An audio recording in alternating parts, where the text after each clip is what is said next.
One of the concerns we have is that in the review of the abortion legislation, the word healthcare is used all the time, as if abortion was some form of treatment or care for people who are sick.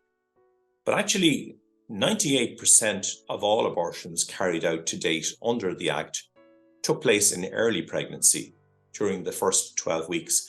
And during that period, the Act doesn't require that any reason be given for an abortion. So the point is that the state doesn't ask why so many people sought abortion. As far as the review is concerned, the women might not even exist. Their circumstances are not discussed. And by the fact that they're not asking for any information about that, women are left abandoned and without support, which is exactly the opposite to what the Christian message is, and people of goodwill across Ireland, that we should be trying to support women. This is clearly the opposite, and an abandonment of women. Nobody asks, what was their state of health? What was their state of mental health? What was the economic situation in which they lived? What kind of pressures were they under? Nobody asked that question in the review. So what's happened in the review is that the mechanics of Ireland's abortion regime have been looked at. But the human experience of loss and loneliness remains largely cloaked from public scrutiny.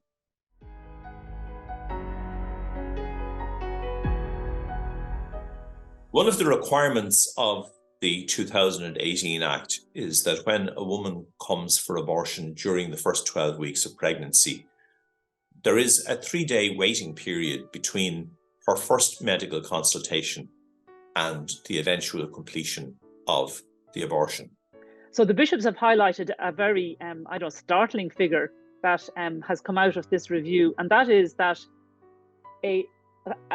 over 25%, over a quarter of the women who go for a first consultation, in relation to having an abortion, 25% of them never come back. So they choose another, they decide not to go ahead with the abortion.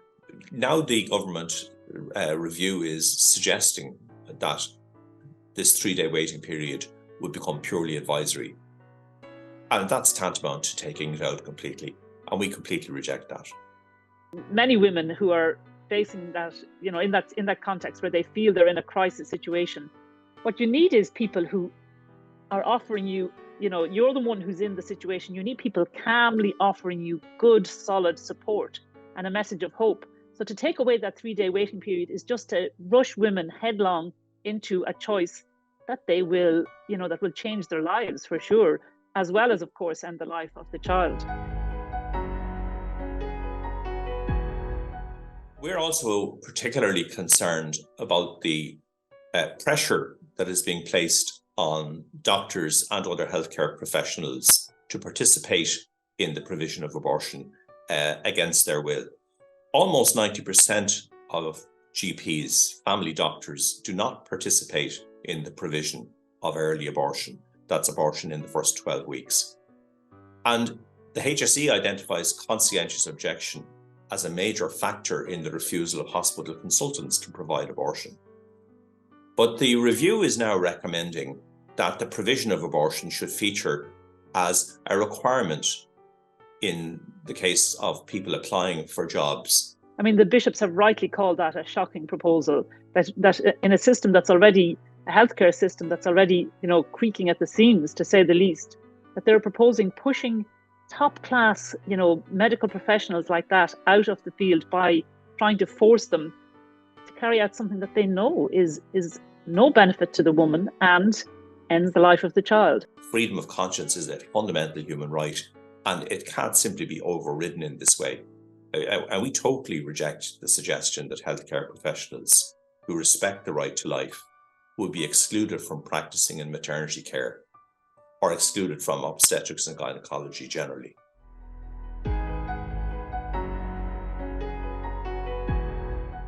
The position of the Church in relation to abortion obviously is much more than just being against abortion.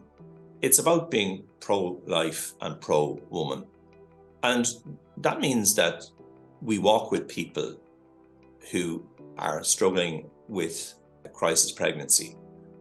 And when I say that, I'm talking about the whole church. I'm talking about men and women who reach out to their daughters and who listen compassionately. I'm talking about doctors and nurses who in their professional lives support life. I'm talking about teachers, I'm talking about lawyers, Catholics across the whole community are engaged in different ways in the mission of supporting life.